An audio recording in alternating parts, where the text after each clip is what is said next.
পশ্চিমবঙ্গে কুর্সি দখলের লড়াইয়ে প্রাথমিকভাবে অনেকটাই এগিয়ে বিজেপি।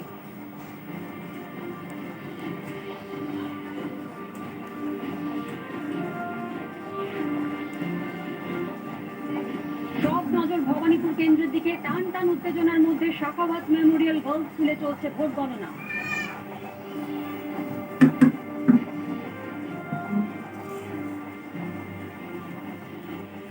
মুখ্য নির্বাচনী আধিকারিক মনোজ কুমার আগরওয়াল বলেছেন, স্বচ্ছতার সঙ্গে নির্বাচন পরিচালনায় নির্বাচন কমিশনের দায়িত্ব।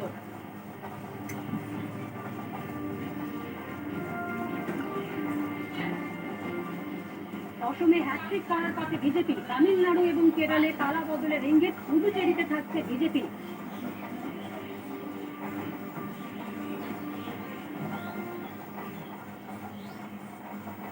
নমস্কার, প্রথমেই চোখ রাখছি বিধানসভা